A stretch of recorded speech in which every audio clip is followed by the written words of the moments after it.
जय बाबा। आई am sorry, मैं काफी रिकॉर्डिंग करना शुरू करना भूल गई थी। वो जो मिस हो गया अभी। तो हम लोग 10 नंबर की आकृति का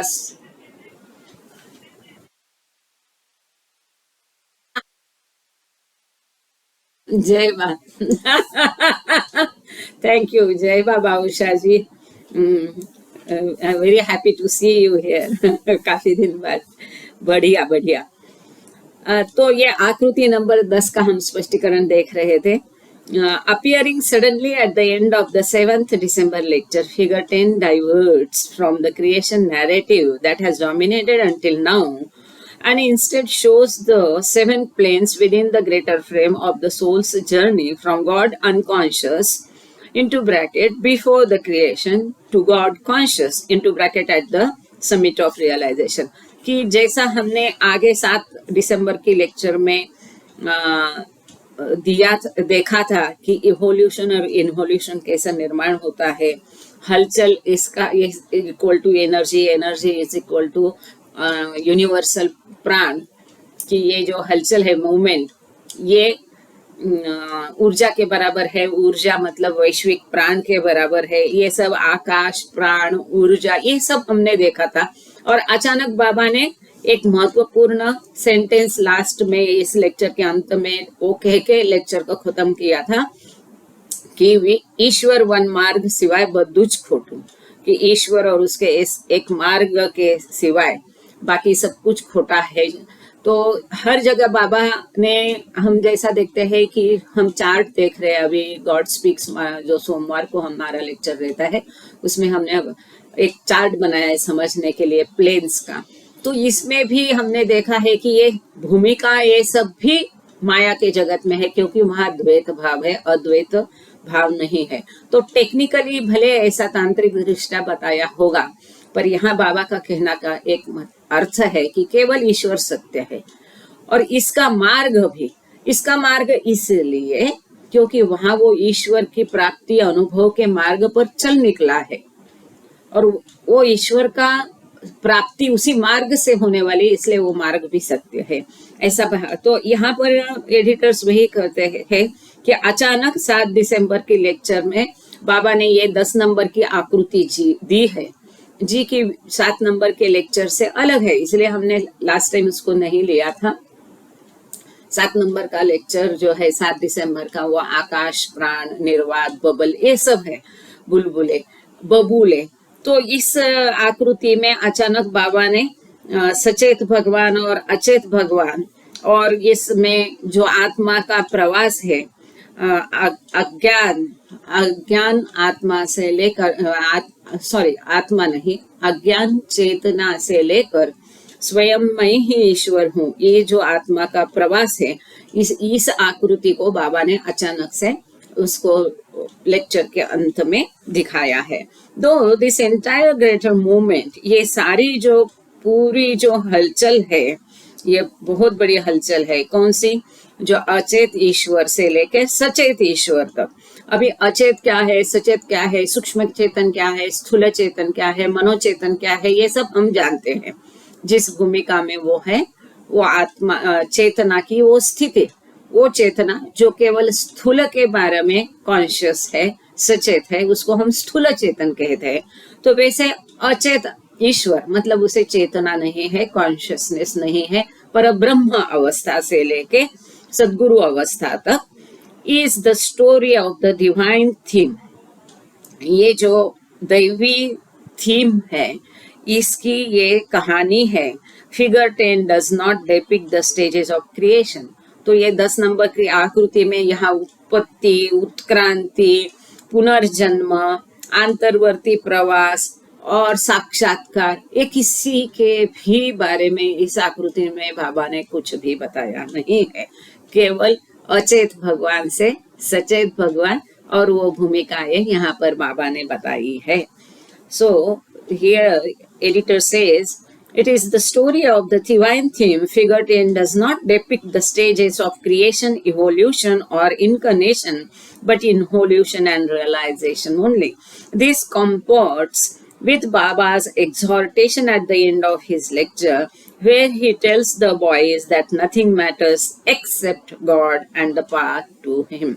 तो ये स्वयं ही एडिटर कह रहे हैं कि अंत में बाबा ने जो एक महत्वपूर्ण वाक्य बच्चों को दिया कि ईश्वर और उसकी तरफ ले जाने वाले रास्ते के अलावा बाकी सब झूठ है, असत्य है, इसके साथ ये आकृति मेल खाती है।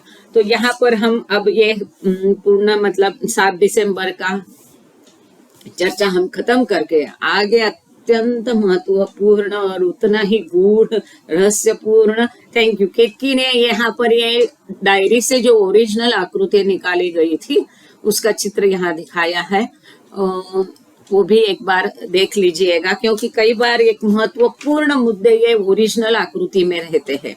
तो मेरी गुजारिश आप लोगों को ये रहेगी कि जब हम ग्रुप में ये पेजेस डालते तब भी ये आकृतियां आप कभी टालना नहीं, बाकी कुछ पढ़े कि नहीं पढ़े, जो ओरिजिनल डायरी के पन्ने हैं इसको जरूर क्या कहते वो एक्सपांड करके उसको एक बार पढ़ लेना, क्योंकि कई बार होते हैं इसके एक आध दो महत्वपूर्ण मुद्दे जो है वो एडिटर की आकृति में छूट गए होते हैं। यहाँ कुछ नहीं छूटा है, परंतु ये आकृतियां जरूर देखते रहना।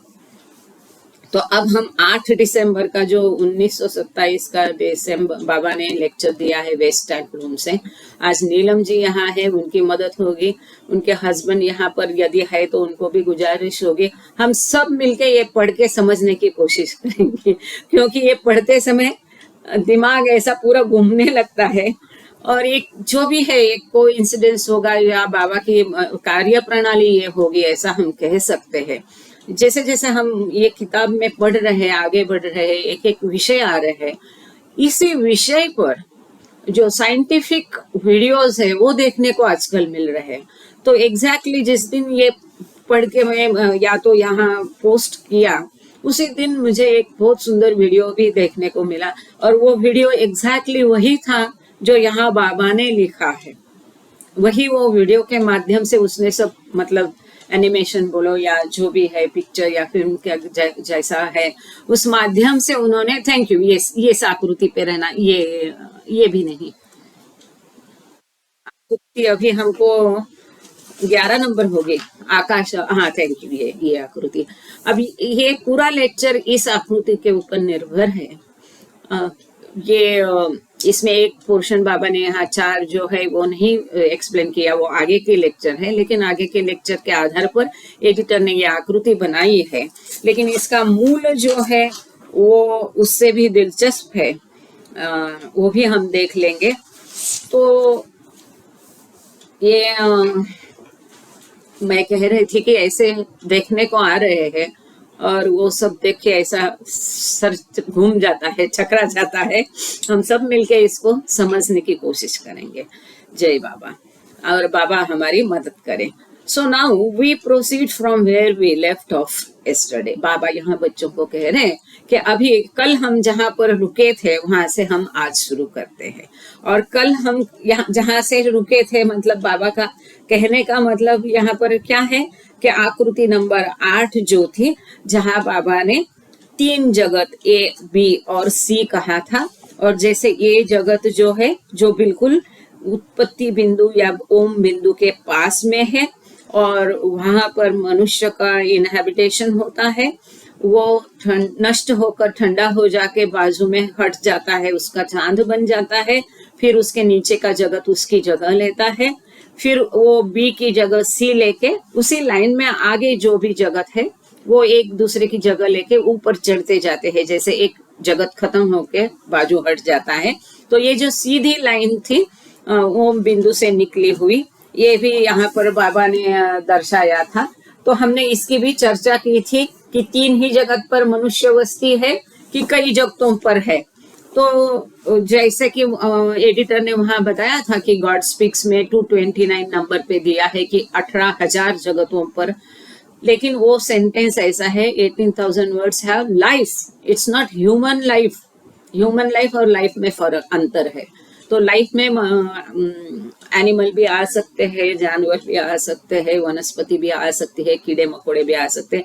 और दूसरा ये हमने ये समझ लिया था कि जैसे पहले ही लेक्चर ने बाबा ने बताया था कि इसकी गिनती संभव नहीं है, तो इसलिए वो 18,000 है कि 3 है इसको हम छोड़ देते हैं।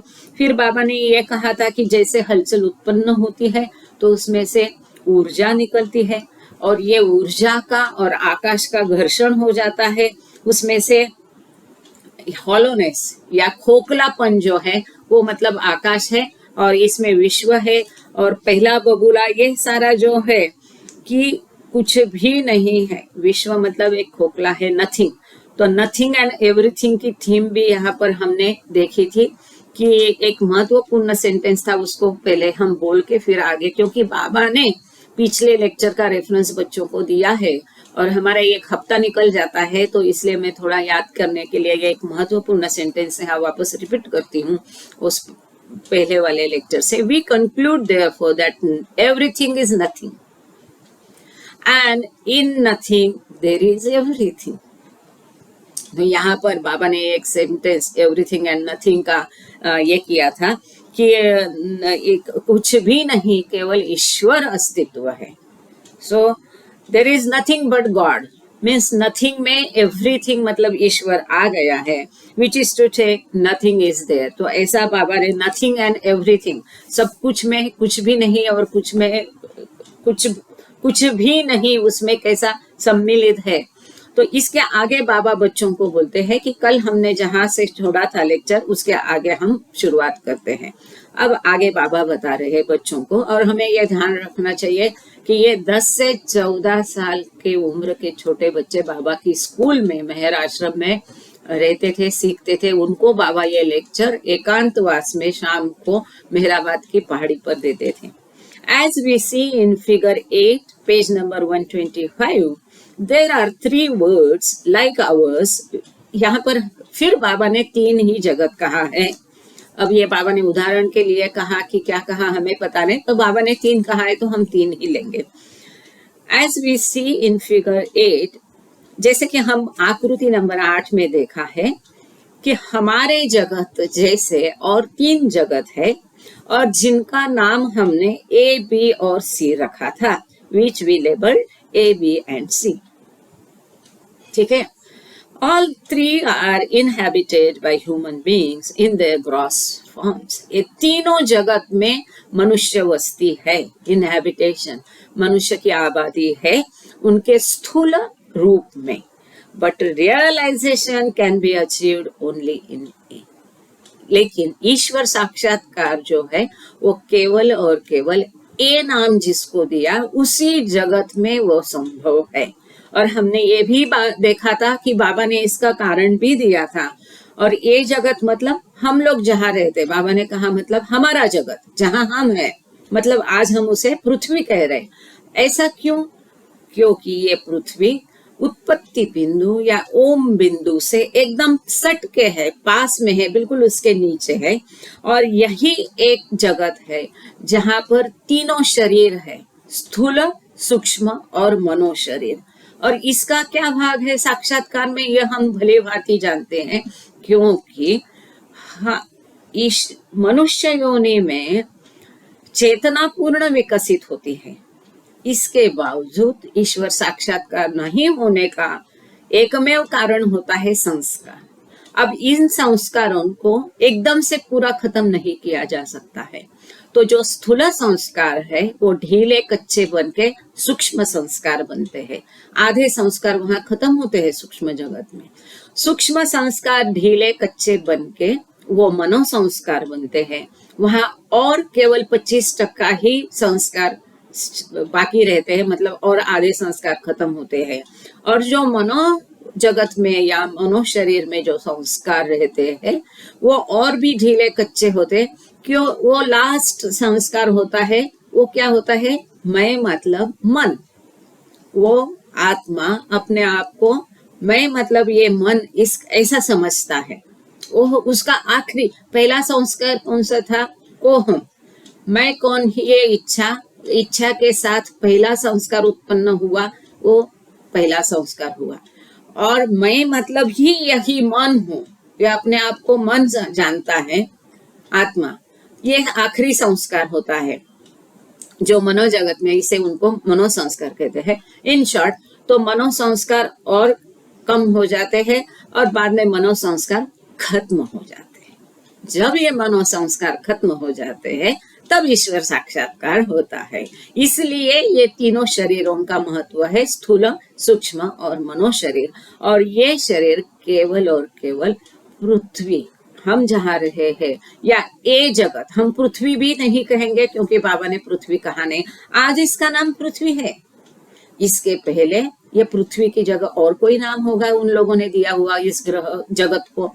आगे ये पृथ्वी भी नष्ट होगी, इसका चंद्रमा बन जाएगा और ओपन स्पेस में वो आ जाएगा। ये भी हमने आकृति में देखा था पिछले लेक्चर में।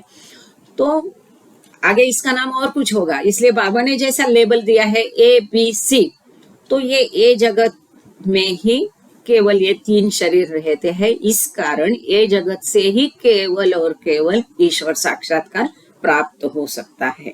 Yet none of these words last forever. इनमें से कोई भी जगत हमेशा के लिए कायम टिकता नहीं, रहता नहीं है। As explained yesterday, जैसा कि कल हमने देखा, बाबा कहते हैं बच्चों को, when one cools down and gets set aside, जब एक जगत खत्म होके ठंडा हो जाता है और बाजू हट जाता है, its place is taken by another. उसकी जगह जो है वो दूसरे जगत लेता है। वो सीधी लाइन है, उसके नीचे बाबा ने ABC बिंदु दिखाए थे, A के नीचे B है। जैसे ये ठंडा होके बाजू हट जाता है, उसका चंद्रमा बन जाता है, हमने देखा था वो C और D लाइन के बीच में एक चंद्रमा। तो आगे जैसा ये एक ठंडा होके बाजू हट जाता है, A की जगह B लेता है और B की जगह उसके ठीक नीचे जो C है वो B की जगह लेता है। फिर C के ठीक नीचे जो भी जगत है वो C की जगह लेता है, और ये ऐसा ही चलता रहता है। And so on and on and on, ये बाबा ने समझाया था। नाउ आगे बाबा कहते हैं, now let us return to the story in its beginnings. अब वापस जो शुरुआत की भी शुरुआत थी, वहां से हम अपनी कहानी वापस शुरू करते हैं, ऐसा बाबा बच्चों को कह रहे। When the great ocean of truth begins to move, बाबा ने कहा था ईश्वर को हम किसी भी तरह से समझा नहीं सकते। वो अनंत है, शाश्वत है, वो केवल है, अस्तित्व मतलब ईश्वर। ना ही उसको हम प्रकाश के माध्यम से समझा सकते हैं, ना ही हम उसको सत्य कह के समझा सकते हैं, ना ही उसको हम दरिया करके समझा सकते हैं। लेकिन एक कल्पना करने के लिए, समझने के लिए हम ईश्वर मतलब एक दरिया ऐसा समझेंगे, और दरिया का उदाहरण लेके हम ईश्वर को समझने की, समझाने की कोशिश कर रहे हैं, समझने की कोशिश कर रहे हैं, ऐसा बाबा ने बताया था। तो वहां बाबा वापस उस पॉइंट पे आए थे। वहां पर बाबा ने कहा था कि इस चीज को थोड़ी देर बाजू रखो करके वहां दूसरा कुछ स्पष्टीकरण दिया था। तो इसलिए बाबा कह रहे हैं कि वापस उस मुद्दे पे आ जाते हैं। जब ये ओशन ऑफ ट्रुथ, ये सत्य का समंदर जब क्रियाशील होता है, गतिशील होता है, जब हलचल मच जाती है, कि जो कैसा कहा था बाबा ने, ये जो समंदर है मतलब ईश्वर है, उसमें हलचल मच जाती है, वो क्रियाशील होता है, गतिशील, क्रिया करता है।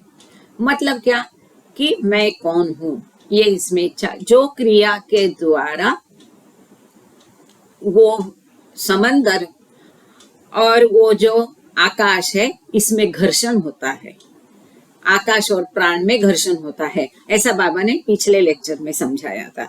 तो बाबा वहां पर वापस बच्चों को लेके जाते हैं, और ये जो सत्य का समंदर है उस जब क्रियाशील होता है, वो जब हलचल शुरू करता है, वहां से हम शुरू करते हैं, ऐसा बाबा कहते हैं। आगे बाबा कहते हैं, this movement can be given the name universal energy. अब ये जो सत्य का समंदर मतलब ईश्वर में जब क्रियाशीलता, ईश्वर मतलब क्या है, अनंत ऊर्जा है।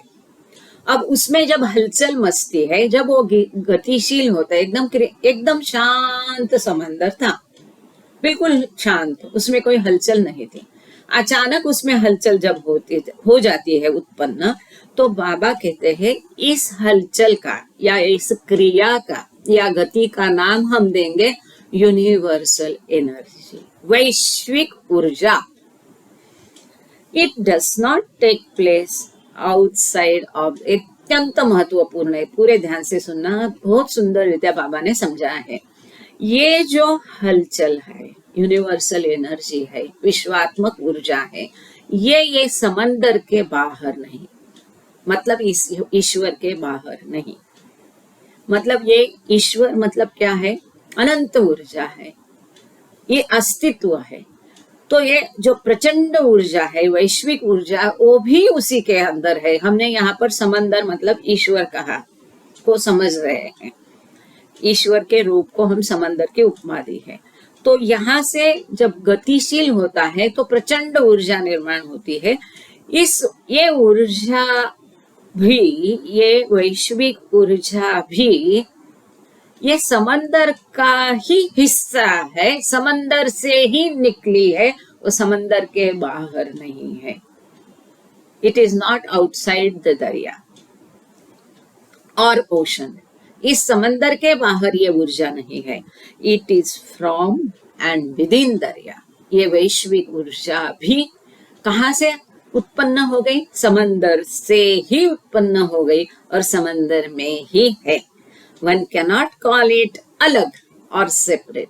कोई भी इस ऊर्जा को स्वतंत्र, विभक्त या भिन्न, अलग नहीं कह सकता है।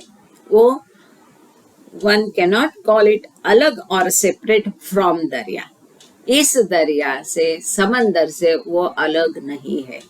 मतलब ईश्वर से ऊर्जा अलग नहीं, मतलब दूसरे शब्दों में ईश्वर मतलब ऊर्जा। उस ऊर्जा का नाम हमने ईश्वर दिया। कई लोग बोलते ईश्वर है क्या?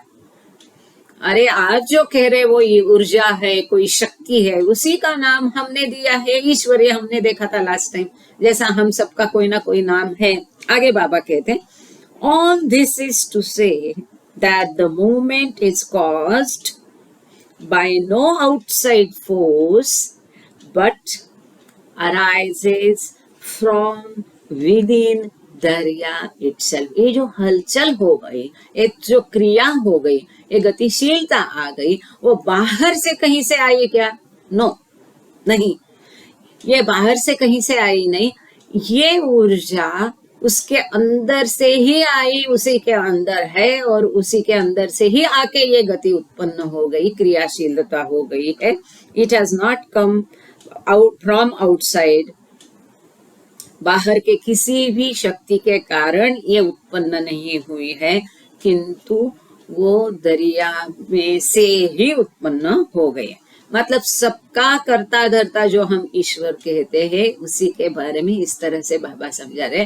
वो जो उत्पत्ति है विश्व की, वो ईश्वर ने कैसे की? ईश्वर ने की मतलब ये ऊर्जा से उत्पत्ति कैसी हुई, ये बाबा समझा रहे हैं। तो इसी, ये भयंकर ऊर्जा थी और उसी में से ये उत्पत्ति, उसी में से ये निर्मिति हुई।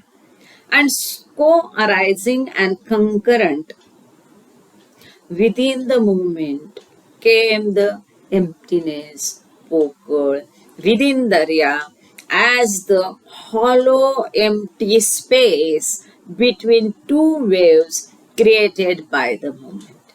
हमने ये देखा था पिछले बार कि ये जो हलचल मची, इसके कारण हमने ऐसा देखा था, ABCDE और 1 2 3 4 5 6 7 देखा था। ऐसे ऐसे स्पाइरल फॉर्म में वहां पर लहर उत्पन्न हो गई। तो ये हलचल के कारण लहरें उत्पन्न हो गई।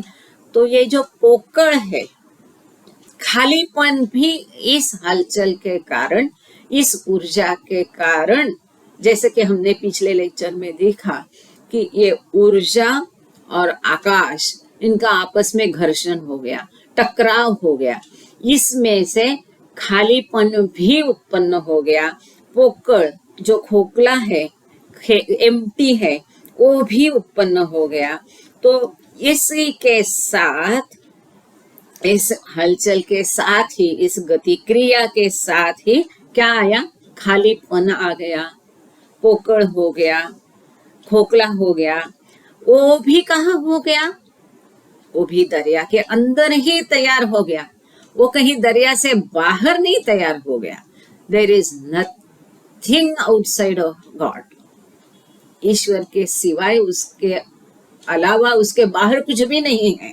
सब कुछ जो भी है वो उसके अंदर है। वो जो अस्तित्व है, वो जो ऊर्जा है, जो भी कुछ है, वो सब कुछ उसी के अंदर है। इसीलिए पिछले लेक्चर का महत्वपूर्ण जो हिस्सा था, ये कुछ भी नहीं जो भी है वो भी सब कुछ में समाविष्ट है। तो ये जो हलचल हो गई, गति हो गई, उसके कारण ये दरिया के अंदर ही एक हॉलो स्पेस, खोखला, खालीपन ऐसा निर्माण हो गया, एम्प्टी। वो कहाँ निर्माण हो गया? वो वात प्रदेश जो निर्वात है या स्पेस है, वो जो दो लहरें उत्पन्न हो गई, वो दो लहरें के बीच जो जगह है, उसमें ये खोखलापन, खालीपन, निर्वात प्रदेश तैयार हो गया। Movement came the emptiness spoken within the darya as the hollow empty space between two waves created by the movement. This spoken is from and within the darya. ये जो खोखलापन निर्माण हो गया, ये भी दरिया से ही उत्पन्न हो गया, और दरिया के अंदर ही एक खोखलापन भी, एम्प्टीनेस भी तैयार हो गया। It follows that the movement and the emptiness are one, yet they remain two. इसका मतलब ये होता है कि ये हलचल, क्रिया या गति और ये खालीपन, खोखलापन, ये दोनों एक ही है, और ये फिर भी वो दोनों दो है, अलग रहते हैं, सेपरेट होते हैं। What I into bracket Shri will now prove is that energy and poker are one in God. बाबा आगे कहते हैं, अब मैं ये सिद्ध करने जा रहा हूँ, प्रमाणित करने जा रहा हूँ। क्या प्रमाणित करूंगा? कि जो ऊर्जा है, एनर्जी है, और जो पोकड़ है, खोखला है, वो दोनों ईश्वर के अंदर ही है। एनर्जी एंड पोकड़ आर वन इन गॉड। यदि इस ऊर्जा का नाम हमने ईश्वर दिया है, इस समंदर का समंदर हमने ईश्वर का प्रतिरूप माना है, ईश्वर को हम समझने के लिए उसको उपमा समंदर की दिया है, और ये समंदर से ही ये ऊर्जा उत्पन्न हो गई हलचल के कारण, और समंदर से ही खालीपन उत्पन्न हो गया। इसका अर्थ ये खालीपन और ऊर्जा दोनों भी ईश्वर में ही है। And that the universe emerges from this पोकड़। तो ये घर्षण, टकराव के कारण जो पोकड़ या एम्प्टीनेस या खालीपन तैयार हो गया है, इस खालीपन से ही विश्व की उत्पत्ति हो गई है। That the universe emerges from this पोकड़। इस घर्षण टकराव के पश्चात जो खालीपन निर्माण हो गया, निर्वात हो गया या खोखला हो गया, पोकड़ हो गया, इसी में से विश्व की उत्पत्ति हो गई। अभी बाबा ने कहा कि एक ऊर्जा और पोकड़ दोनों ईश्वर में है, और ये पोकड़ यदि ईश्वर के अंदर है तो उसमें से जो विश्व की उत्पत्ति हो गई वो भी ईश्वर के अंदर ही है। आगे बाबा कहते हैं, this comes to pass because the universal movement clashes with akash, and this clash creates two states, one of energy and one आकाश। क्योंकि बाबा कहते हैं, इसका अर्थ ये होता है, ये जो विश्वात्मक गति हो गई, हलचल हो गई, क्रिया हो गई, और उसके कारण जो घर्षण और टकराव आकाश के साथ हो गया है, इस घर्षण और टकराव के कारण दो स्थितियां अवस्थाएं उत्पन्न हो गई। एक अवस्था है ऊर्जा और दूसरा है आकाश। देखो, आप आकृति देख रहे हैं, उस आकृति को हम बाद में स्पष्ट करेंगे ही, लेकिन एक है जब पढ़ रहे हैं तब आकृति को देखें तो आपको स्पष्ट हो जाएगा। तो यहाँ दिखाया है आकृति और आकाश उत्पन्न। ये हलचल के कारण, मूवमेंट के कारण, गति के कारण, क्रिया के कारण जो संघर्ष पैदा हो गया, टकराव हो गया आकाश के साथ, इसके कारण एक क्लैश के कारण दो अवस्थाएं तैयार हो गई। वो है एक ऊर्जा और दूसरा है and this clash creates two states, one energy and one Akash. Okay, एक ऊर्जा है, एक आकाश है। आगे बाबा कहते हैं, I say this by way of introduction। बाबा कहते हैं एक प्रारंभ करके मैं इसको आगे कहता हूँ। अब यहाँ एक फुटनोट एंड नोट है 2 नंबर की, तो ये 2 नंबर की एंड नोट हम पहले पढ़ के फिर आगे चलेंगे। ओके अच्छा, जो डायरी में लिखा है, the manuscript give a simple declarative sentence here. Diary में कैसा लिखा है ये महत्वपूर्ण है, इसलिए हम वो पहले डायरी का पढ़ के आगे पढ़ेंगे। एक्चुअली हमेशा हम क्या करते हैं, वो आकृति देखते हैं, आकृति को हम एक्सप्लेन करते हैं, समझते हैं, पढ़ते हैं, फिर आगे जाते हैं। आज हमने उल्टा किया, कोई बात नहीं है। पहले हम एक एक्सप्लेनेशन पढ़ लेते हैं, एंड फुट नोट पढ़ते हैं, एंड नोट है, sorry. Simple declarative sentence here, this is introduction. ये क्या है, केवल प्रारंभ है। कंसीवेबली कौन सा प्रारंभ है, जो बाबा अभी समझा रहे हैं कि ईश्वर को हम एक समंदर समझेंगे, उसमें एक हलचल हो गई, ये हलचल के कारण बहुत बड़ी ऊर्जा तैयार हो गई। या हलचल का नाम ही बाबा ने एक एनर्जी दिया, ऊर्जा, वैश्विक ऊर्जा। इस वैश्विक ऊर्जा और आकाश में टकराव हो गया, संघर्ष हो गया, और उसमें से एक 2 चीजें निकली, एक तो आकाश और दूसरा है कि खालीपन, खोखलापन। और इस खोखलापन से, खालीपन से, निर्वात प्रदेश से क्या निर्मित हुई, विश्व की निर्मित हुई। तो बाबा यहाँ पर डायरी में लिखा है ये केवल प्रारंभ है, शुरुआत है, और इसीलिए शुरुआत में भी बाबा ने कहा कि हम वो शुरुआत कैसे हुई वो देखते हैं।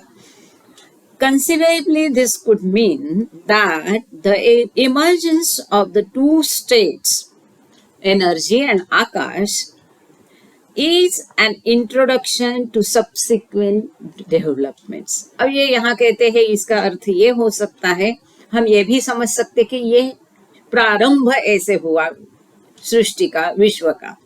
अब यहाँ एडिटर कहता है कि हम ऐसा सोच सकते हैं कि ये आकाश और एनर्जी के बारे में आगे बाबा जो भी स्पष्ट करने वाले हैं, उसकी ये शुरुआत है, इंट्रोडक्शन है, ऐसा हम समझ सकते हैं। And indeed, this is clearly the case. The editor thinks it more likely, though, that Baba was skewing his audience to the fact that he was going to develop on this theme extensively in the talk and talks that follow, and he has edited the phrase accordingly। आगे ये विश्व, उसकी उत्पत्ति, इसके बारे में अभी तो बाबा ने शुरुआत की है, या आकाश और एनर्जी के बारे में आगे बाबा और भी कहने वाले हैं, उसकी ये प्रारंभ है। From energy that arises the subtle world, and ये बहुत हम लोगों के लिए ये बहुत बहुत महत्वपूर्ण है, इम्पोर्टेंट है। आप इसको देखिए, ध्यान से सुनिए। देखो, अब क्या 2 चीजें तैयार उत्पन्न हो गई। मैं आगे वापस पीछे का नहीं वापस रिपीट करती हूँ। ये टकराव से, घर्षण से 2 चीजें तैयार हो गई, एक आकाश और दूसरी ऊर्जा। अब आगे देखो, हाँ, बहुत महत्वपूर्ण है।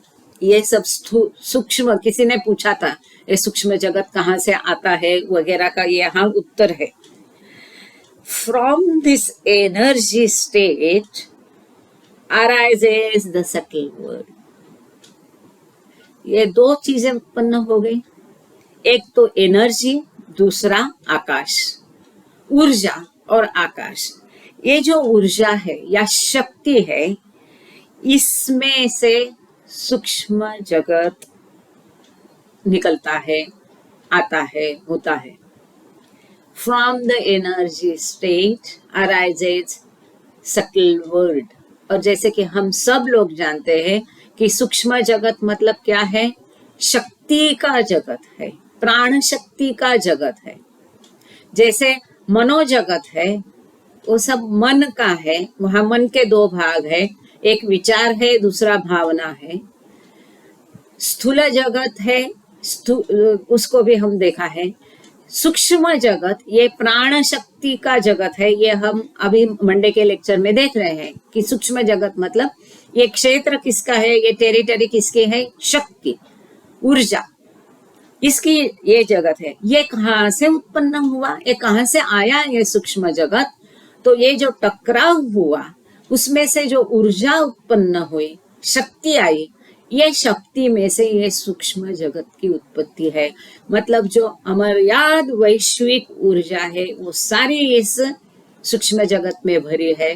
मतलब जो फोर्थ प्लेन वाले हैं, इसीलिए 1, 2, 3, 4 भूमिका वाले सारे कौन से जगत में होते हैं? सूक्ष्म जगत में होते हैं, बराबर ना? तो सूक्ष्म जगत में उनको अनंत शक्ति मिलती है। चौथे प्लेन वाले को इतनी शक्ति उसके पास होती है कि वो पूरी एक दुनिया बसा सके या उजाड़ सके, पूरी नई योनि निर्माण कर सके या उसको ध्वस्त कर सके, अंधे को आंख दे सके या पंगु को पैर दे सके, इतनी ऊर्जा उसमें होती है। ये हमने देखा है। तो ये ऊर्जा कहाँ से आती है? क्योंकि ये सटल वर्ल्ड जो है, सूक्ष्म जगत जो है, इस ऊर्जा से आया है। This has come, this has arise, यहाँ अराइज शब्द है। This energy arises the state of subtle world. Sorry, from the energy state arises, from the energy state arises the subtle world. ये जो एनर्जी यहाँ आप देख रहे हो उत्पन्न हो गई, शक्ति उत्पन्न हो गई, वैश्विक ऊर्जा में से ये सूक्ष्म जगत की निर्मित हो गई। And from the Akash state precipitates the gross world. ये जो आकाश है, इस अवस्था से स्थूल जगत निर्माण हुआ। ये स्थूल जगत मतलब खोखला है, खाली है, एम्प्टी है, पोकळ है। ये जो बाबा कहते हैं इसका अर्थ अभी समझा। कई लोग कहते हैं कि हमको आंख से दिखता है, उसको नथिंग कैसे कहने का? कुछ भी नहीं, जीरो है, झूठ है, असत्य है, कैसा कहने का?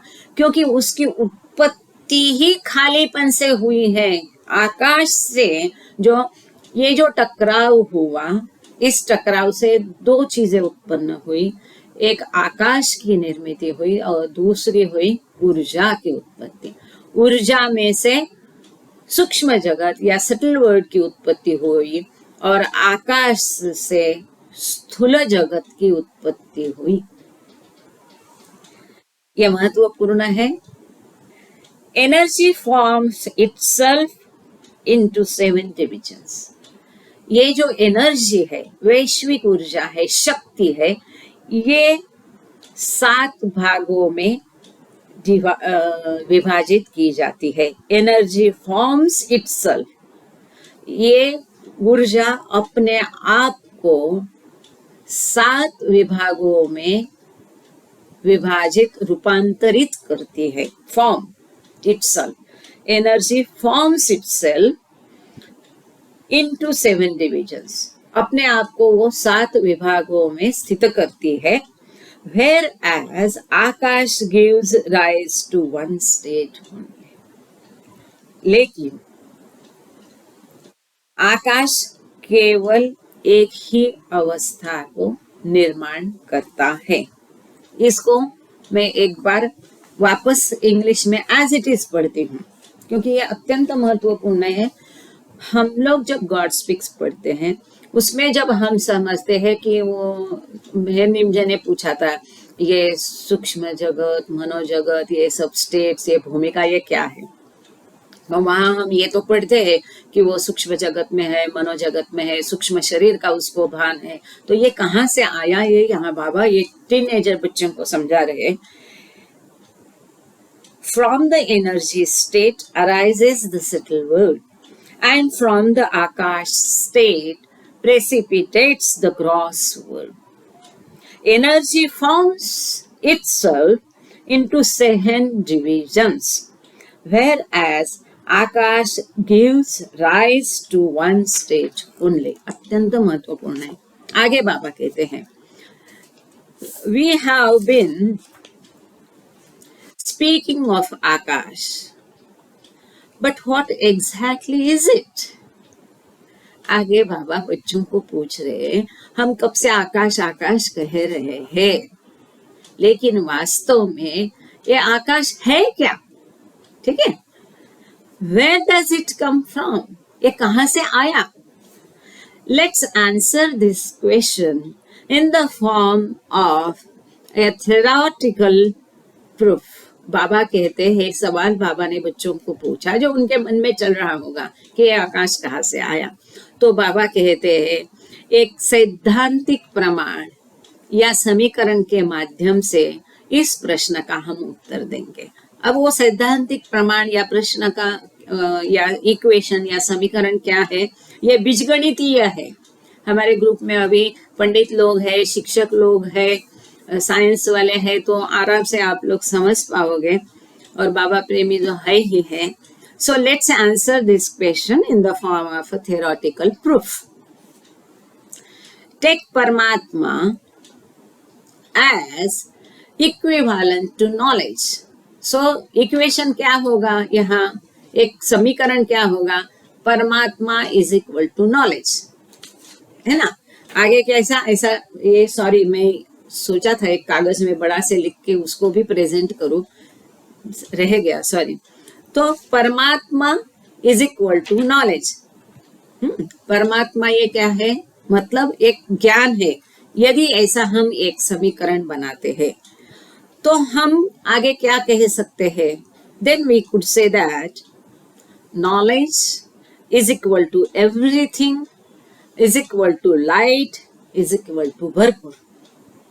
यहाँ पर एक बाबा ने समीकरण बनाया है, यदि आप इसको देख सकते हैं तो, या ग्रुप में से ये पेज निकाल करके देख लीजिए। यहाँ पर तो उल्टा दिखेगा शायद से, तो मैं इसको कह देती हूँ। ये समीकरण बन गया इज इक्वल टू आप आँख के सामने आना, सत्य ये किसके बराबर है, सब कुछ के बराबर है।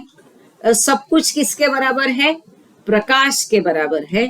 प्रकाश किसके बराबर है, भरपूर या पूरे पूर या फुल, इस इनटू ब्रैकेट फुलनेस।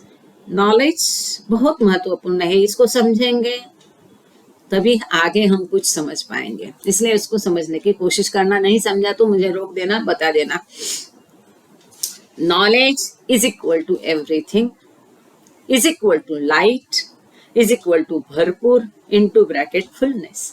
नीलम को अच्छी तरह से समझा होगा क्योंकि वो गॉड इन गॉड्स हैंड में यह है, और वहां पर यह हमने देखा है, पढ़ा है, साइरस ने लिया था ये लेक्चर। तो ज्ञान के मतलब ही सब कुछ है, सब कुछ मतलब ही प्रकाश है, प्रकाश मतलब ही फुलनेस है, भरपूर है, बराबर है। इसके इज इक्वल टू का अर्थ है इसके जैसा। सत्य सॉरी ज्ञान सब कुछ के जैसा है, सब कुछ के बराबर है। सब कुछ प्रकाश के जैसा है या प्रकाश के बराबर है। प्रकाश भरपूर के जैसा है, भरपूर के बराबर है। आगे बाबा कहते हैं take now the reverse of this, विरुद्धार्थी। अब बाबा कहते हैं इसका विरुद्ध देखो क्या होता है। द ऑपोजिट ऑफ भरपूर इज एम्प्टीनेस। भरपूर के विरुद्ध क्या है, कुछ भी नहीं, खाली है कि नहीं, पोकळ। The opposite of knowledge is ignorance. ज्ञान के विरुद्ध क्या है, अज्ञान। The opposite of everything is क्या है? नथिंग। सब कुछ का विरुद्धार्थी कुछ भी नहीं है। The opposite of light is shadow. प्रकाश का विरुद्धार्थी क्या है? छाया। अब देखो धीरे धीरे हम उस पॉइंट पे आए हैं ना कि ये विश्व कुछ भी नहीं है, ईश्वर की सातवीं छाया है या ईश्वर के छाया की छाया है। ये जगत एक उपछाया है, ऐसा हमने पढ़ा था ना। पर केवल पढ़ना नहीं या केवल मैं बाबा कह रहे इसलिए नहीं, बाबा ने ऐसा कभी नहीं सोचा कि मैं कह रहा हूं ना, नहीं। हर चीज का उन्होंने प्रमाण दिया है, साबित किया है, वो अलग तरीके से, अलग अलग तरीके से। अब यहाँ बाबा इसको साबित कर रहे हैं। देखो, we can summarise all of this in an algebraic equation. Baba कहते हैं ये सबको हम एक बीजगणितीय समीकरण में इसको संक्षेप में हम बता सकते हैं। वो समीकरण क्या है? देखो इस तरफ, सत्य इज इक्वल टू परमात्मा whose opposite term is ignorance। यहाँ बहुत अच्छे से दिया है, ये देख लीजिए एक बार, है कि नहीं? ये सब है, ये ऑपोजिट टर्म्स है कि नहीं? ये ओरिजिनल है, ये ऑपोजिट है। सॉरी, इसमें तो उल्टा दिखाई देगा। ओके, ये मेरी गलती है, मैं लिख के इसको स्क्रीन प्रेजेंटेशन के लिए देना चाहिए था। Once again I am sorry. So ज्ञान परमात्मा है, परमात्मा के बराबर है। सो ज्ञान इज इक्वल टू परमात्मा, जिसका विरुद्ध है अज्ञान, whose opposite term is ignorance। अब ये परमात्मा किसके बराबर है कि किसके जैसा है? सब कुछ, एवरीथिंग। सो परमात्मा is equal to everything whose opposite term is nothing। So परमात्मा ज्ञान के बराबर है। अब परमात्मा सब कुछ के बराबर है, सब कुछ का विरुद्धार्थी है कुछ भी नहीं। अब ये सब कुछ प्रकाश के बराबर है, क्योंकि सब कुछ है, सब प्रकाश भी सर्वत्र है, इसलिए। सो ऑटोमेटिकली ज्ञान के मतलब क्या होता है? प्रकाश होता है। अब whose opposite term is shadow। सो ये ज्ञान प्रकाश का विरुद्धार्थी शब्द है छाया। अब ये प्रकाश इसके बराबर होता है भरपूर के बराबर, क्योंकि भरपूर होता है, प्रकाश सर्वत्र होता है। तो ये प्रकाश sorry light is equal to भरपूर, whose opposite term is emptiness। So हर बार हम इसको ईश्वर के साथ को रिलेट कर सकते हैं। तो ये ज्ञान इज इक्वल टू परमात्मा बोला था, इसीलिए ज्ञान इज इक्वल टू अब क्या होगा? भरपूर होगा। वो भरपूर है, जिसका विरुद्धार्थी शब्द है खालीपन, emptiness। Earlier we explained that in the original state, when the ocean is quiet, Paramatma is sleeping, that is knowledge is ignorant, by which we mean to say that knowledge knows that it knows nothing। अब देखो बाबा क्या कह रहे हैं कि पहले हमने ये स्पष्ट किया था कि मूल अवस्था में ये समंदर कैसा है? शांत है। और समंदर की उपमा हमने किसको दी है? ईश्वर को समझने के लिए दी। मतलब वो परात्पर अवस्था में ईश्वर शांत है, उसको मालूम नहीं मैं ईश्वर हूं। मतलब परमात्मा इज स्लीपिंग, ये परमात्मा नींद, गहरी नींद की अवस्था है। इसका अर्थ क्या है? परमात्मा को हमने क्या कहा? यहाँ पर ज्ञान कहा है। मतलब नॉलेज इज इग्नोरेंट, मतलब ज्ञान अज्ञान की अवस्था में है। इसका हमें क्या अर्थ समझना है? क्या इससे अर्थ निकलता है? By which we mean to say that knowledge knows that it knows nothing. इसका अर्थ हम ये कह सकते हैं कि ज्ञान को ज्ञात है कि उसे कुछ भी ज्ञात नहीं है। जो मूल अवस्था है ईश्वर की, परात्पर पर ब्रह्म अवस्था, इग्नोरेंट या अनकॉन्शियस गॉड, अचेत भगवान, बेभान भगवान, जहां उसे मालूम नहीं कि मैं भगवान हूँ, मेरे पास अनंत शक्ति, अनंत ज्ञान, अनंत आनंद है, उसे मालूम नहीं है। अब इसी भगवान को हमने क्या कहा है? भगवान मतलब क्या है? परमात्मा मतलब सॉरी क्या है? ज्ञान है, सब कुछ है, प्रकाश है, भरपूर है। लेकिन ये ज्ञान कैसा है? निद्रित अवस्था में है, मतलब वो अज्ञान है, उसे ज्ञात नहीं है।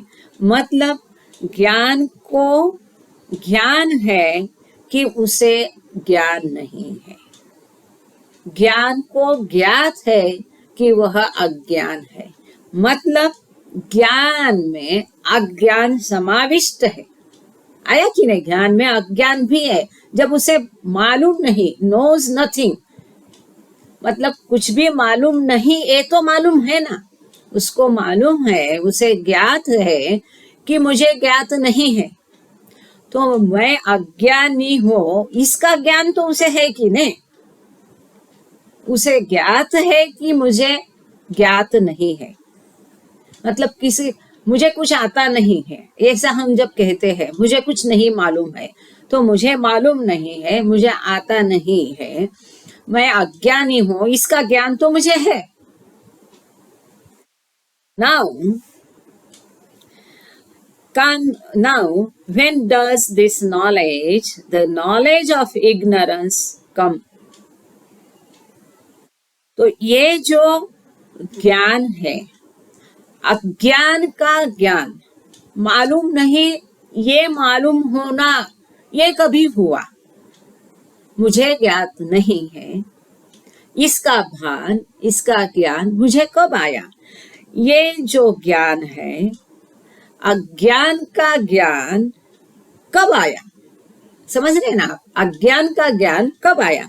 तो इसमें एक एंड नोट है 3 नंबर की, उसका कुछ पोर्शन मैं यहाँ पढ़ूंगी, पूरी एंड नोट नहीं पढ़ूंगी यहाँ। नाउ क्योंकि ओरिजिनल डायरी में जो टेक्स्ट है, वहां पर हम ओरिजिनल डायरी का टेक्स्ट ही पढ़ेंगे और उससे समझेंगे, वो ज्यादा आसान है।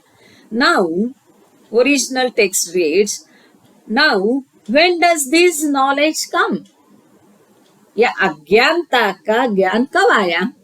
कितना सुंदर है। While waking up, यह नींद में है, तो नींद में कोई ज्ञान होता है क्या? नहीं होता है, ज्ञानी होके भी अज्ञानी हो जाता है। वो जग जाएगा तब उसे ज्ञात होगा। So while the ocean begins movement, जब ये ओशन गतिशील हो गया, ये समंदर गतिशील हो गया, क्रियाशील हो गया, उसमें हलचल पैदा हुई, तब उसको ज्ञान आया। तो कब आया ज्ञान? जब ये नींद से उठ गया, उसमें हलचल पैदा हो गई है।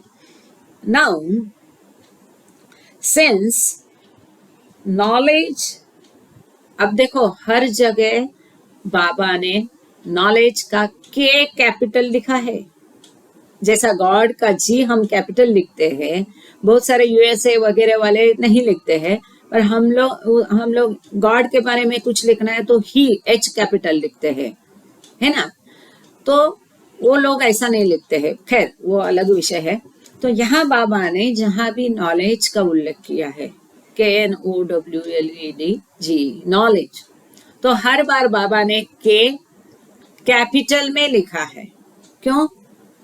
क्योंकि ईश्वर मतलब ज्ञान, तो ईश्वर के बारे में लिखते हैं तो के को कैपिटल लिखा है, एवरीथिंग का ई कैपिटल लिखा है, लाइट का एल कैपिटल लिखा है, भरपूर का बी कैपिटल लिखा है। आप इसको देख लेना, ये पढ़ना अपने आप में एक दिलचस्प बात है, जो समझे नहीं समझे पर पढ़ना जरूर प्लीज।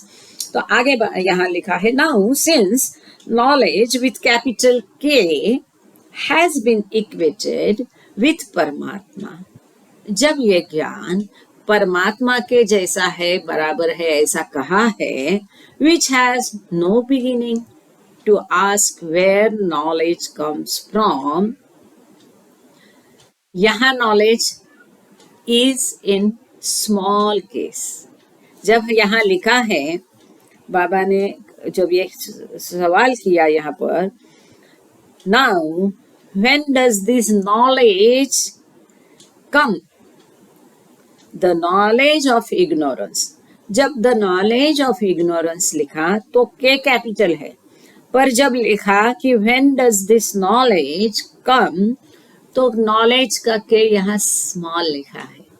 देखो, छोटी छोटी बातें पर बहुत महत्वपूर्ण है। I am sorry, I don't know whether I am able to carry it to you, कि जो भी कहना है वो आप तक पहुंच रहा है कि नहीं मुझे पता नहीं है। शायद वो प्रभु जी जैसा यहाँ पर भी एक साइन बोर्ड, ब्लैक बोर्ड रख के उसमें करना चाहिए, पर हमारी कुछ मजबूरियां है, कुछ लिमिटेशंस है, शायद उसमें वो ठीक से दिखाई दे या नहीं दे, पर अगली बार मैं जरूर कोशिश करूंगी ये भी। आगे चलते हैं। सो परमात्मा विच हैज नो बिगिनिंग, परमात्मा जिसकी कोई शुरुआत नहीं है, वो जब पूछता है उसके बारे में, जब to ask where knowledge comes from implies that the knowledge here referred to is a derivative knowledge। यहाँ जिस ज्ञान की बात करते हैं वो निकला है किसी से, इसीलिए उस नॉलेज का के स्मॉल है। To be differentiated from the original knowledge, जो मूल ज्ञान है उसको ये कहीं से निकला हुआ ज्ञान, वो जागृत हुआ तब ये ज्ञात हुआ कि मुझे ज्ञात है या अज्ञात है, मुझे मालूम नहीं, तो कहीं से निकला हुआ है, इसलिए वो नॉलेज का के स्मॉल है। जो ओरिजिनल ज्ञान है, नॉलेज है, वो उसका के कैपिटल में है। सो when comes from implies that the knowledge here referred to is a derivative knowledge to be differentiated from the original knowledge. The interpolation is intended to clarify and mark this distinction. Okay, आगे चलते हैं। ठीक है, चलो। It comes while waking up. यह ज्ञान कहाँ से आया? ये जागृत हुआ तो यह ज्ञात हुआ। Which is to say, when the ocean begins its movement, जब ये समंदर में हलचल हो गई तब उसे ज्ञात हो गया।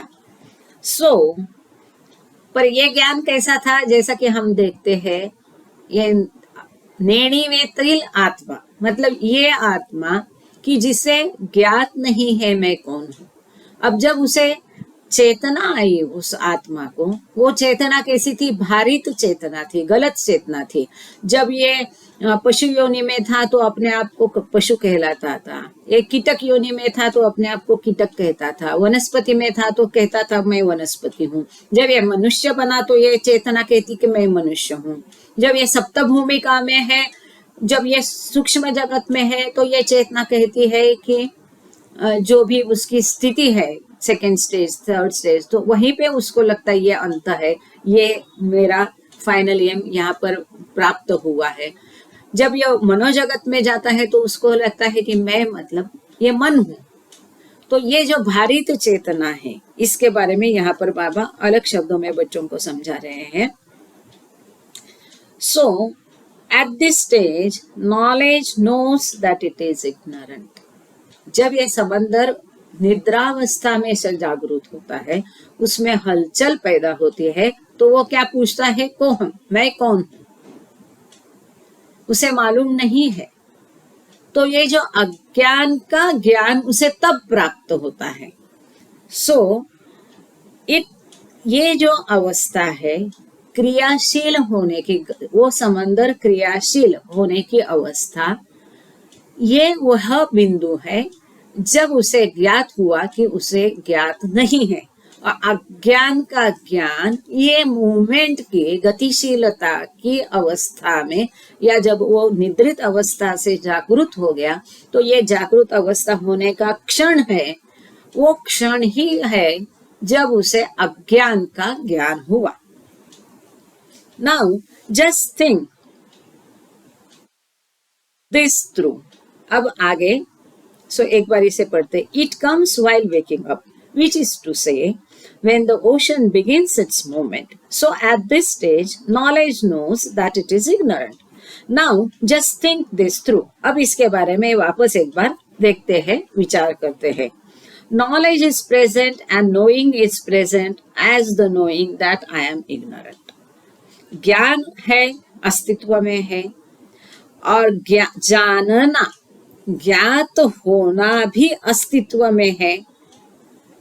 वो क्या जानता है? That I am ignorant. उसे किस चीज का ज्ञान है?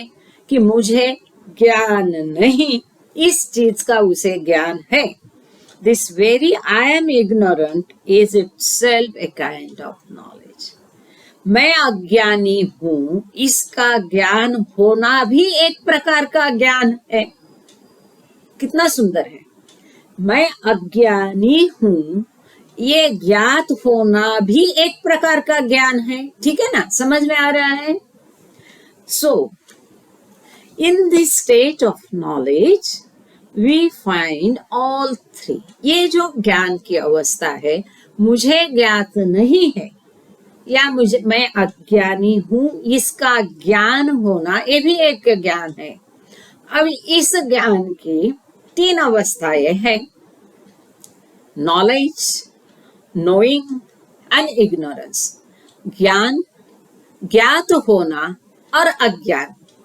ये जो ज्ञान है, एक प्रकार का ज्ञान, इसकी तीन अवस्था है। वो है ज्ञान, ज्ञात होना और अज्ञान। मैं यहाँ कहीं भी जानना शब्द नहीं यूज कर रही। जानना अलग चीज है, मानना, समझना, मालूम होना, इंफॉर्मेशन, ये सब अलग है, और ज्ञान अलग चीज है। A further conclusion can be drawn from the equation. अब ये जो हम बीजगणितीय समीकरण किया था और ये हम ज्ञान के बारे में जाना, इसमें से और एक निष्कर्ष आगे निकलता है। वो क्या है? नॉलेज एंड भरपूर is equal to ignorance and पोकळ। ये ज्ञान और भरपूर, ये किसके बराबर है? ये किसके जैसा है? अज्ञान और पोकळ के जैसा है। अब आप कहेंगे ये कैसा हो सकता है? ज्ञान अज्ञान के बराबर कैसा हो सकता है? और भरपूर खालीपन के जैसा कैसा हो सकता है? ऐसा इक्वेशन, ऐसा समीकरण यहाँ बाबा ने बीजगणितीय बनाया है। कितना अद्भुत है। ऐसा हो सकता है? ज्ञान है अज्ञान के बराबर है, भरपूर कुछ भी नहीं के बराबर है। ये कब हो सकता है? क्योंकि ये दोनों ईश्वर में समाविष्ट है। ज्ञान में अज्ञान भी समाविष्ट है, और जब सब कुछ बोलते हैं उसमें कुछ भी नहीं समाविष्ट है। जब भरपूर बोलते हैं तो उसमें खोखलापन, खालीपन भी समाविष्ट है। तभी ये दोनों एक जैसा हो सकता है। समझ रहे? Thank you. मैं कब से सोच रही कि कुछ चल रहा है कि नहीं, पल्ले पड़ रहा है कि नहीं। Thank you Gandhe sir. अब यहाँ 4 नंबर की एक एंड नोट है, उसको पढ़ के फिर आगे हम जाएंगे। ये बहुत दिलचस्प होते जा रहा है। हाउ सो, और कोई ना, मेरी विनती है आप लोगों को, मैं बुरी हूँ, ध्यान नहीं रहता आजकल कई सारी चीजों का, तो कोई आप में से मुझे याद दिलाना कि आप बोर्ड लेके बैठो अगली मीटिंग में, तो हम थोड़ा उसमें करेंगे। मैं लाके रखा है लेकिन भूल जाती हूँ। हाउ सो, ये कैसा हो सकता है? ज्ञान अज्ञान के बराबर है, के अज्ञान के जैसा है, भरपूर खालीपन के जैसा कैसा हो सकता है? How so, just as there is ignorance in knowledge, as too there is पोकळ इन भरपूर। जैसे ज्ञान में अज्ञान समाविष्ट है, उसी तरह से बिल्कुल पोकळ में, खोखला में, खालीपन में भरपूर समाविष्ट है, उसमें वो भी है। अब यहाँ एक एंड नोट पढ़ेंगे 4 नंबर की, उसके पश्चात हम आगे बढ़ेंगे। अब एंड नोट में पूरी ने आधा पोर्शन लेती हूँ इसका। The same thought is expressed in Ramju's explanations in pencil as follows. Here we draw another conclusion from the following equation. एक नीचे दिए गए समीकरण से हम दूसरा कंक्लूजन निकालते हैं, अर्थ निकालते हैं, समझते हैं कि knowledge and fullness is equal to into bracket is equal to मतलब exactly वो बराबर नहीं तो R equal to वो इसके बराबर है, इसके जैसे है, ऐसा वहां पर कहा है. Knowledge and fullness are equal to ignorance and emptiness. अज्ञान ये ज्ञान और भरपूर ये अज्ञान और खालीपन के जैसे है, बराबर है. That just as there is ignorance in knowledge, there is emptiness in fullness. जैसे कि ज्ञान में अज्ञान समाविष्ट है. क्यों? क्योंकि उसे ज्ञात है कि मुझे अज्ञात है. उसी प्रकार खालीपन ने भरपूर में खालीपन भी समाविष्ट है. भरपूर है, सब कुछ है. Now the presentation of this idea in the form of an equation with an equal sign is equal to sign cannot be taken as a mathematical equation. Since what Baba is describing is not an equivalence between what appears before or after the equal sign, but a comparability of relation between elements 1 and 2 on the one hand and 3 and 4 on the other hand. मतलब ये is equal to sign मतलब एकदम mathematics जैसा 1 is equal to 1 नहीं है, वो उसके बराबर है, उसके जैसा है. और अब हम हिंदी में जैसा उसको समझ रहे हैं तो इसी प्रकार से हम उसे समझ रहे हैं. It would seem that in the course of dictation, Baba often used the equal sign on this alphabet board as a shorthand. अच्छा, इसको हम आगे महत्व नहीं देते. इसका कारण यह है, इन गॉड्स हैंड में आप लोगों ने देखा होगा कि कई जगह बाबा ने ए इज इक्वल टू साइन करके उसको समझाने की कोशिश की है कि इसके बराबर है. आगे हम चलते हैं लेक्चर की तरफ. Again, when we say that God is unconscious, we mean that knowledge is ignorant. जब हम कहते हैं कि ईश्वर अचेत है, अनजान है, बेभान भगवान है, तब हमारा कहने का अर्थ ये होता है कि ज्ञान अनभिज्ञ है. अनभिज्ञ बहुत सुंदर शब्द है. इग्नोरेंट से भी ज्ञान को ज्ञात नहीं, अनभिज्ञ है, उसके बारे में उसको एहसास नहीं है, वो जानता नहीं, उसे मालूम नहीं. तो ज्ञान इज इग्नोरेंट मतलब अनभिज्ञ है, वो अज्ञान है, वो ज्ञान अज्ञानी है. It follows from this that ignorance is in knowledge. अज्ञान जो है वो ज्ञान में है. And by the same token भरपूर. अब यहाँ पर क्या है, ये इक्वेशन को हम वापस चलते, हमने पहले ही देखा था. ज्ञान is equal to परमात्मा is equal to everything is equal to light is equal to भरपूर. So ज्ञान is equal to भरपूर. ज्ञान ये भरपूर जैसा है. यदि ऐसा है तो इग्नोरेंस ये खालीपन एम्प्टीनेस जैसा है. ये जो समीकरण है बीजगणितीय, अगली बार शायद पेपर पे लिख के हम स्क्रीन प्रेजेंटेशन करेंगे या बोर्ड में लिख के दिखाएंगे. इसी प्रकार भरपूर में पोकड़ या खालीपन समाविष्ट है. This proves our point that it is from this पोकड़. यह हमारा मुद्दा स्पष्ट करता है कि इस पोकड़ में से, खालीपन में से, that all this world and its paraphernalia are created. तो ये हमारा मुद्दा स्पष्ट करता है कि इसी पोकड़ में से ये संपूर्ण जगत WORLD वर्ल्ड और इसकी सारी गतिविधियां सब कुछ अगल बगल का निर्मित हुआ है. So today we have understood this point.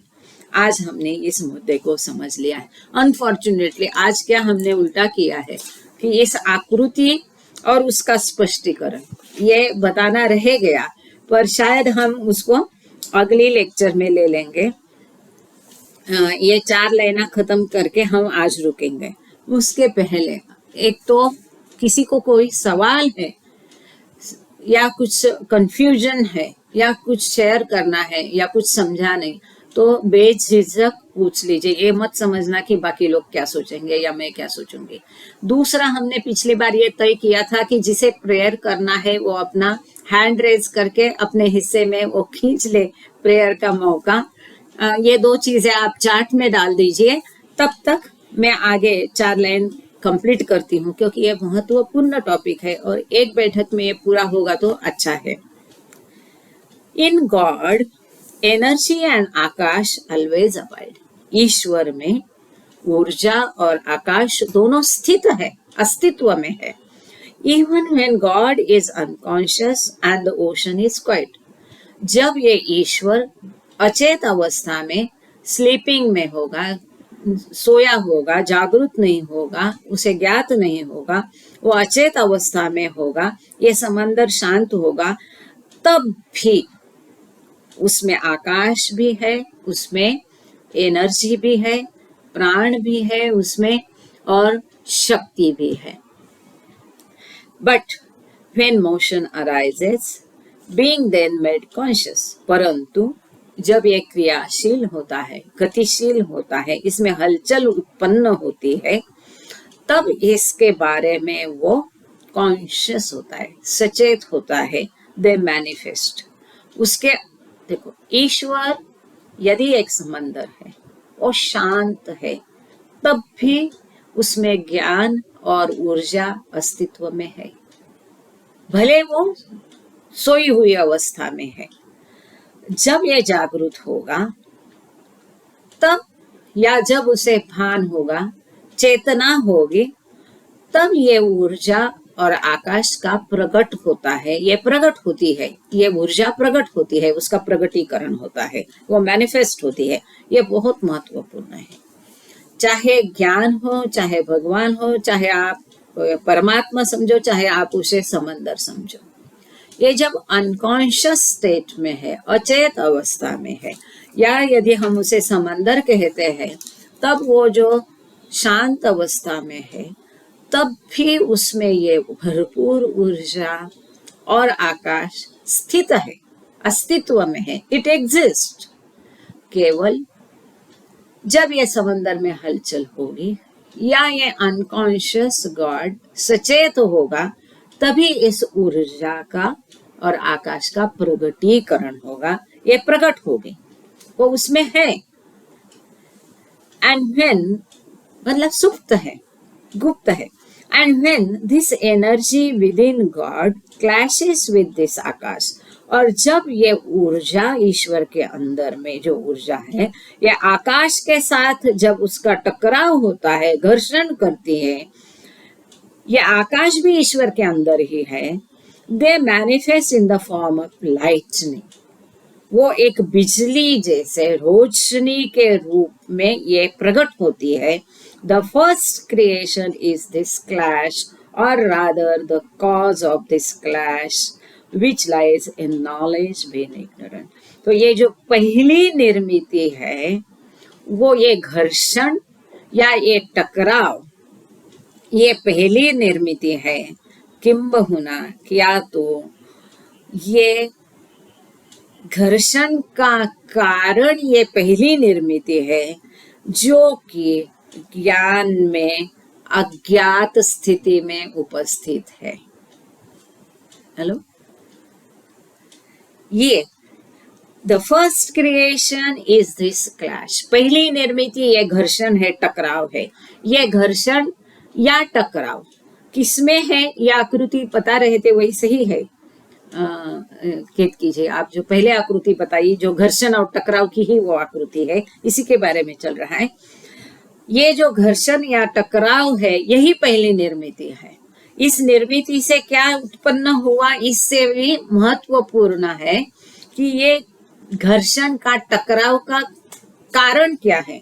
उस घर्षण का या टकराव का कारण जो है, वो है अज्ञान, जो ज्ञान में समाविष्ट है, समाहित है, जो ज्ञान में है, वो अज्ञान इस घर्षण का, टकराव का कारण है। यही पहली निर्मिति है, मतलब कोहम।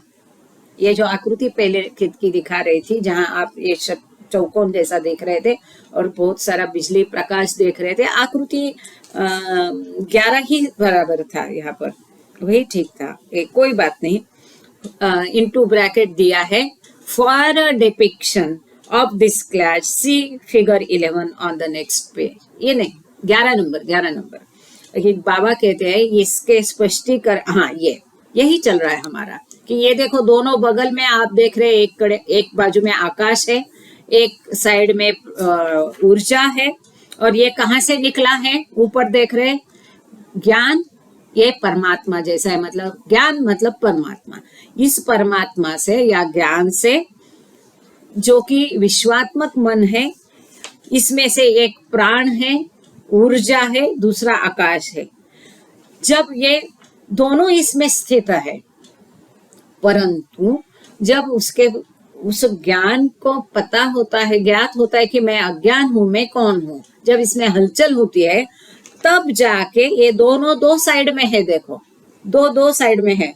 अब जब इसमें हलचल उत्पन्न होती है, क्रिया होती है, उसे ज्ञात होता है कि मुझे ज्ञान नहीं है, तब इनमें टकराव होता है। यहाँ से देखो प्राण आया है, आकाश आया है, ये आप सब एरो देख रहे हैं लाल वाले, इसमें से इतना सारा ऊर्जा का गोला आपको नीचे दिख रहा है। अब इसमें से निर्माण हुआ, बीज निर्माण हुई, बिजली निर्माण हुई, विश्व की उत्पत्ति हो गई है आकाश के खालीपन से, और 4 तत्वों की निर्मिति हुई। इसको हम आगे के लेक्चर में देखेंगे। इसके बाद एक अत्यंत महत्वपूर्ण पैराग्राफ है, लेकिन हम इसको अगली बार देखेंगे। When knowledge knows that it knows, then that is सद्गुरु। कोई बात नहीं, तो यहाँ हम आज रुक जाते हैं।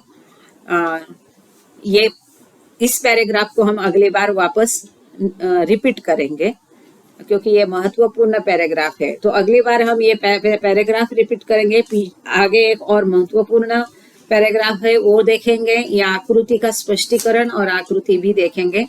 अगला लेक्चर हम 9 दिसंबर का, इससे भी दिलचस्प है इससे भी महत्वपूर्ण है। वहां सारे प्रमाण दिए हैं, बाबा ने प्रमाणित किया है।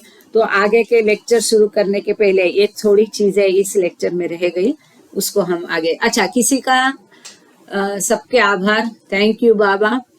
यहाँ हम एक कॉमा नहीं ले रहे, किसी का कुछ सवाल है, कुछ पूछना है तो वो देख के फिर प्रार्थना आरती करते हैं। जय बाबा। थैंक यू गोरे सर, ये हेडमास्टर है पाथरडी के हाई स्कूल में, अब रिटायर हो गए और साइंस के टीचर है। तो इनको आग्रह किया था कि आप उपस्थित रहे ना। जय बाबा, जय बाबा। किसी को कोई पूछना है, कुछ ऐड करना है? नीलम जी, आप कुछ कहना चाहोगी?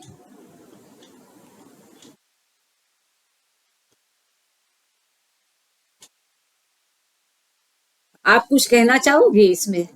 जय बाबा। Very good, very good. ये एम्प्टी माइंड तो सबसे बड़ी बात है भाई, थैंक यू। चलो तो फिर हम प्रार्थना और आरती ले लेते हैं। कौन प्रार्थना कर रहा है? जय बाबा।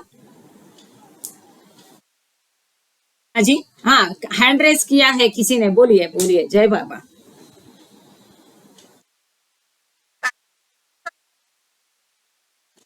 आरती तो केतकी करेगी, कौन बोल रहा है?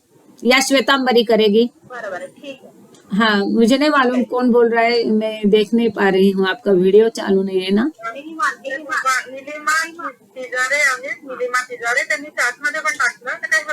नहीं, प्रेयर करा ना तुम्हें। हेलो, जय बाबा। नीलिमा, हेलो नीलिमा, आप प्रेयर कर लीजिए। जय बाबा, बिल्कुल। हाँ हाँ, और एक हैंड रेस किस लिए है, किसका है? 1 मिनट। नंदराम श्रीवास्तव। हाँ, जय बाबा नंदराम जी। वो प्रेयर के लिए हाथ वो करते ही है, हमने उन्हें चांस भी दिया है। हाँ ठीक है, तो कितकी। जय बाबा नंदराम जी, जय बाबा। ओके, कितकी आप डील करो। Thank you all. जय बाबा, थैंक यू बाबा। शुरू करें प्रेयर नीलिमा जी। जय बाबा। जय बाबा। बाबा की जय। सबके राखनहार और सबकी रक्षा करने वाले, तुम्हारा कोई आदि नहीं है और न तुम्हारा कोई अंत है,